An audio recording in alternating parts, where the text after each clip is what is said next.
Welcome, Wargamers, to the flamin' hot Cheetos paths of the mortal realm, specifically the realm of fire, because today we are continuing our chat on the Reign of the Brute narrative book, as it's part 2 of the campaign series Dawnbringers, and this is part 3 of my coverage of Reign of the Brute. I'm not going to waste a ton of time recapping, so if you want to follow along, go check out Reign of the Brute 1, I'll have a link down below, and work your way forward. You're going to need the information from the previous 2 videos for any of this to make sense. But for the rest of us, I'm just going to set the scene really quick. We're following the Aqshy side of the twin-tailed crusade called the Crusade of Fire, and they were seeking rest in the frontier city of Trucebreak. And they are on the precipice of attack by a giant Gloomspite Gitz army, notably led by a mythic figure, a rumored one, called the Trogg King. And this creature has a huge, massive army around it just because it's moving towards destruction and all the destruction factions are on board. Today we're going to follow all of the attacks that go on in and around Trucebreak, and thereby all the attacks that go around our twin-tailed crusade. And we're going to find out where it ends up at the conclusion of Reign of the Beast. It is going to be a wild one. There's some great discussion here at the end, but one thing I'd like to add up at the top here, if you're interested in Age of Sigmar or really anything, please consider using my affiliate link for Noble Knight Games. I've turned off ads here on YouTube because they're getting ridiculous, so if you wouldn't mind, this goes an incredibly long way, big or small, to supporting me, my wife, our cats. It's a great ma and pa shop, just online. So give it a browse. If there's any hobby supplies that you're looking for that your local place doesn't have, please consider using that link.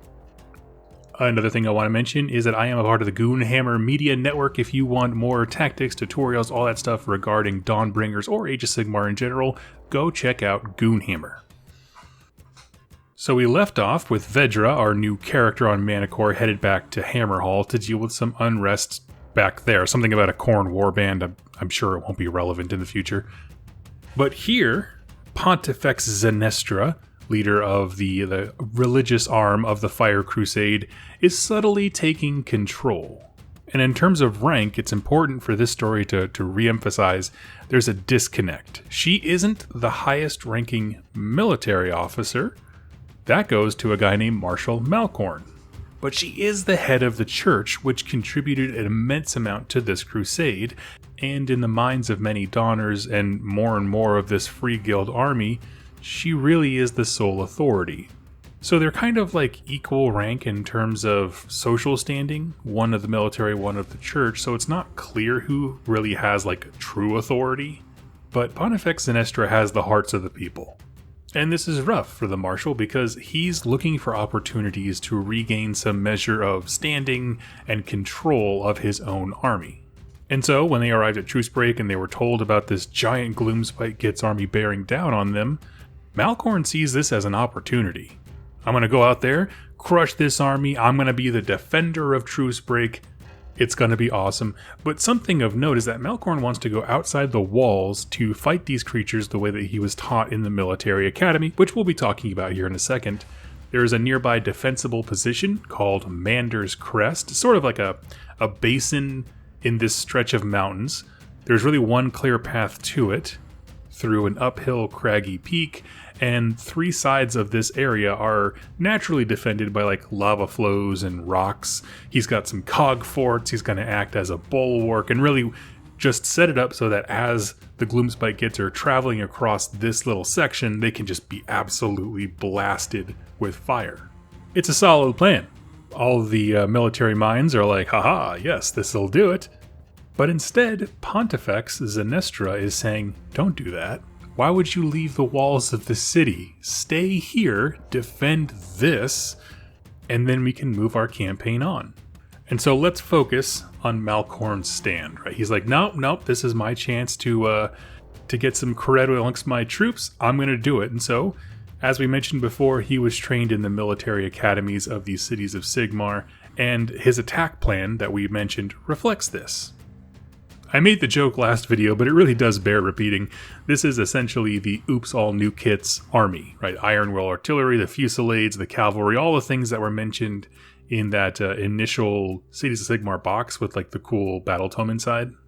And so they set up exactly as they had planned. This is flawless formations, everything's looking good. And when they initially make contact with the enemy, they do amazing. Because the Grots, just like in the Total War Warhammer games, they run up, they get absolutely blasted, they retreat, and then they rally and do it all over again. And so it's this constant bouncing of waves and waves of greenskins off these guns. Artillery has overlapping fire, lots of fusillades, it's just a slaughter. And as this army is raking in thousands of kills, even as the Troggoths start moving up, think the Rotgut Troggoths, they're getting shredded by like armor-piercing rounds. Like, it's just really targeted fire. It's perfectly executed. But it is here that Malcorn makes a massive error. He starts to see the waves start to dissipate a little bit, and so he's thinking to himself, okay, well, the battle's almost over. And sees that the enemy is nearly broken, and, on a personal level, he wants to get his sword wet with some blood, right? It's not fulfilling to just blast everything away at a distance. And so he does what we would all do, light him up and run him down. And so he leads his heavy cavalry and pours into the Gloomspite Gitz horde. Now they're kind of being repelled from one direction by bullets and then run down from cavalry on the other side. Essentially, Malcorn gives away his last card way too soon, because whether it was random chance or a devious mind waiting for the right moment, this is exactly when the loon boss Gittrick de Burna sounds his charge. An entirely separate flank army of Gloomspite Gitz that they didn't even see comes at them. Not at the front where Malcorn's cavalry is, but from a side flank. Because this specifically is a force of Boingrot Bounders, Squig Riders, and just unleashed wild squigs. And where the lava flows and geysers stopped all of the rest of the army, the squigs are making a game out of leaping over these huge geysers of lava. Playing Frogger, but with nature. The prize being to get into the fight, of course. And a lot of them do burn up, like they'll just jump and the geyser will spit up and just scorch them. But enough of them are bounding through this seemingly impassable terrain that it immediately becomes a big problem. Because enough of them make it through to start wreaking havoc on that artillery. And Malcorn, at this point, is now way too far off to help them. He put himself in the middle of the battlefield. Now his back line is under attack. And I imagine the camera, kind of panning around the battlefield, right? He's in the center of this, and we get to just kind of see his day go from bad to worse. He's played his surprise charge, his artillery is getting taken apart, and then the ground begins to lurch. As the Troggoth King himself begins to move into view through the huge canyon gorges of this pass. And immediately he leans down and starts charging forward. He charges directly into a cog fort. If you don't know what a cog fort is, basically think of it as like a castle tower with spider legs that can move. Sort of like a Wild Wild West meets, King Arthur's court. But it's bristled with guns. It's meant to be a mobile fortification. Several stories tall, this thing rushes it, lifts it from the ground, and starts shredding it with those sweet-looking antlers. Now, seeing the gravity of this, right, even if he had saved his charge, they are not going to do anything to this creature, especially without all of their artillery at this point, and so Malcorn sounds the retreat. There is only death here, right? Nothing good's going to happen after this. And so he sounds the retreat, all the men start rushing as fast as they can back to Trucebreak. And even their retreat is deadly. I mean, most deaths happen in the rout as far as like old military stuff goes, but like the cog fort starts to kind of move towards the city, and as it is, a whole bunch of Ragnarok start crawling up the side of it. If you've seen those, the massive spiders. You got spider riders going inside of it, skewering the people running the guns, and the cog fort is kind of pulled down to its death. And a couple hours later, the broken remnants of this force return to the gates of Trucebreak defeated. At this point, Marshal Malcorn is a broken man. He has just lost so much. And it's the Pontifex who at this point uses his down moment to take full control and responsibility of the defenses at this point. All opposition in rank, in terms of people who can reasonably compete for control with her, have been done. Malcorn's not going to argue. She's got this. And while a good number of these troops did make it back, I mean, he sounded it at the appropriate time, the retreat anyway, what they had to leave behind was huge, right? This assault had cost them in weapons, ammo, artillery, 2 cog forts. It was an immense defeat. And the book doesn't really relent here. Like, for timeline's sake, as these survivors are coming in, the heralds of that army that just knocked them out of the sky is kind of within earshot. Like, the fight is pretty imminent, maybe a couple hours away. In that time, Malcorn is summoned to the Pontifex's chambers, and she basically lays out the plan and speaks directly to Malcorn about his failure. She claims Malcorn's sin was pride, but even the prideful have a place among the wheel. And so she essentially offers him this quote-unquote chance at redemption.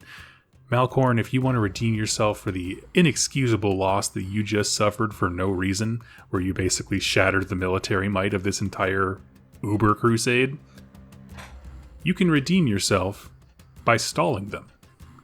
Meaning she essentially wants him to take his remaining military and guard the walls of the city and do a rear guard action and slow down the advancing Gloomspite Gitz army, so that the bulk of the crusade, meaning the people and supplies and all those like floating island things that the Dawnbringer crusades have, will leave through a series of narrow canyons and hopefully escape the Troggoth herd. The idea is just stand and just die long enough that we can get away. Which she kind of spoke it as very noble and rich, but in another sense it's just like, it's like your boss telling you, like, you failed me, so I need you to stay here and die. I'll go finish the mission. And that's exactly how it kind of pans out for him.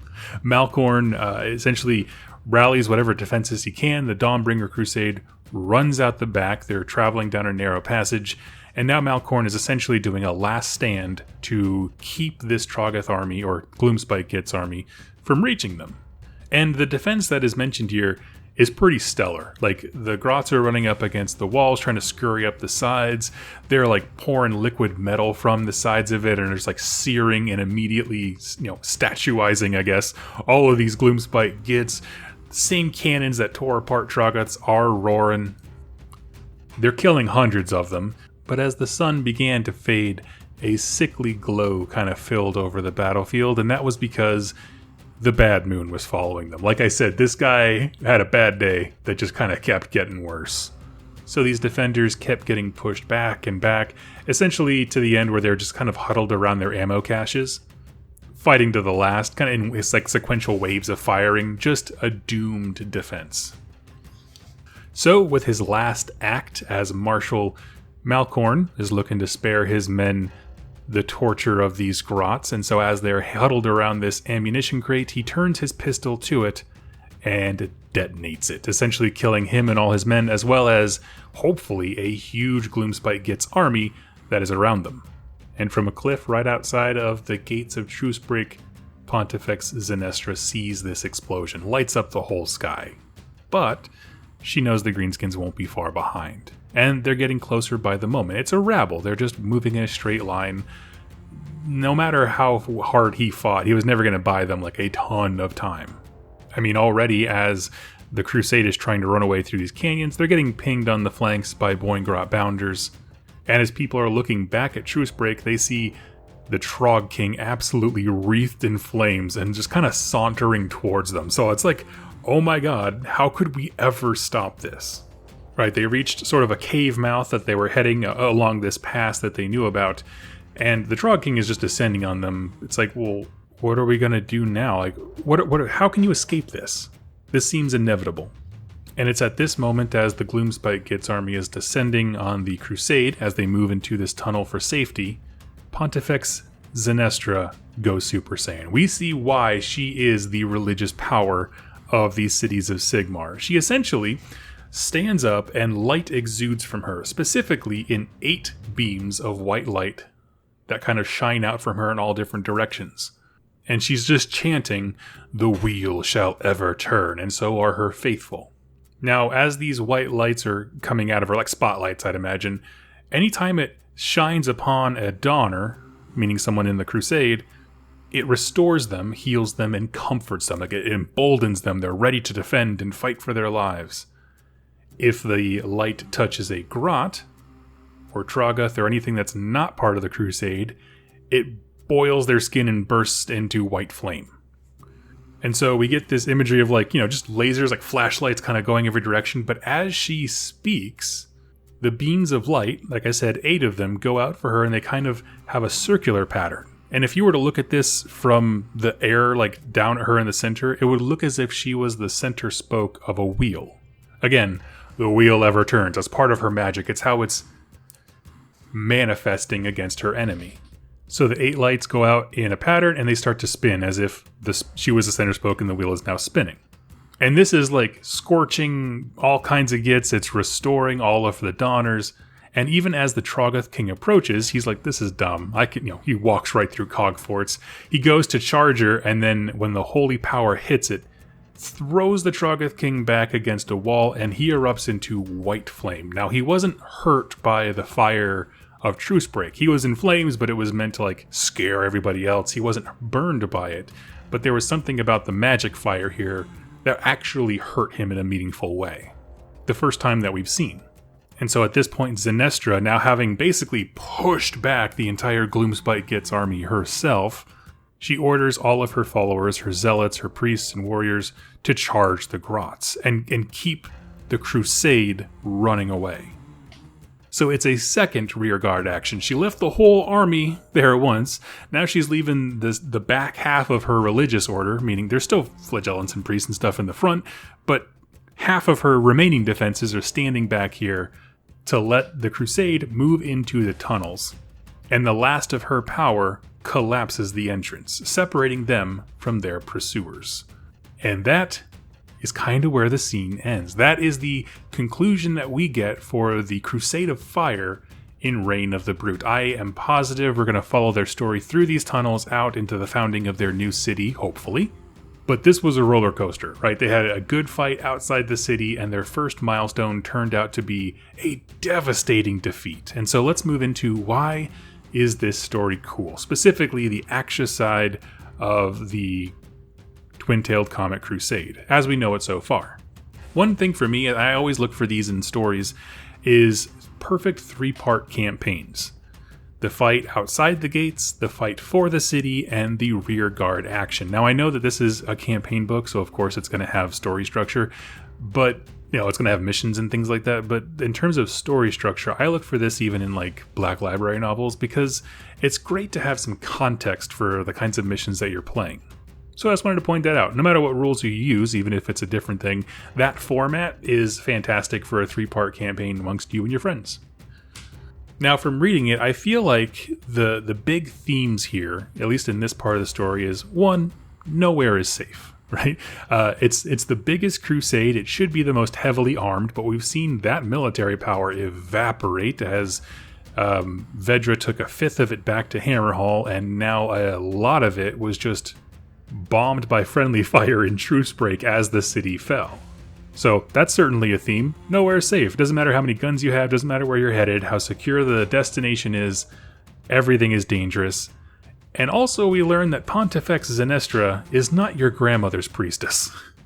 She's pretty baller. She does not mince words. She's mean. I like her. A little bit intense with the wheel iconography here, but I like it. And I'm really coming along to the format of these stories, right? It's not a cliffhanger in the sense that, we know they survived. It wasn't like they were fleeing and they started the next story with the big wheel light magic thing. It leaves me wanting more, but I'm really satisfied with the cool battle scenes that we got in this one. As I said, the imagery of the wheel was thick, like sticking my nose in it, of how much everyone loves the wheel imagery. But certainly the campaign, at least on this side, is far more focused on religious zeal than the Giraran side. So, especially when the Pontifex took control, or started to subtly. So I get it, but yeah. And P.S. there, at the end, she sent a bunch of her congregation to go die. Just stand outside of the cave wall and die so that I can walk through and make it out of here. Which, I have no bones about it. It's the same way that I role play my bone splitters. It's just go die so hard that maybe we'll win. Or at least, block out 3 hours of time. I can dig it. Now, one thing I want to note here on the side, kind of is relevant. Throughout the telling of this linear story of the Aqshy side of the Crusade is the story of the Trogg King himself. And I will be doing a dedicated video to that one, adding it to the Gloomspite Gets playlist, and probably this one as well. But I just didn't include it because it really pulls away from the sequence of events, and I wanted that to stay tight. And the information is spread off a couple places throughout the book, and so I'll do a condensed, concise video for him specifically. But anyway, friends, that is our tale for today. What do you think of the Crusade of Fire? Now they are almost bereft of military support, except for the power of the church, which I do think can make a very, very compelling kind of crusade, and I'm excited to see what the Pontifex does with this command. Likewise, I want to know what's going back on at Hammerhall. I want to see Vedra again. She's baller. I want to see her take a fifth of an army and then just absolutely rock the Blades of Khorne's lives. Let me know what you'd like to see down below. Thank you so much for watching, hanging out with me, and I'll check you out tomorrow with the Giran side of the Twin-Tailed Crusade. Thank you for listening, and happy wargaming.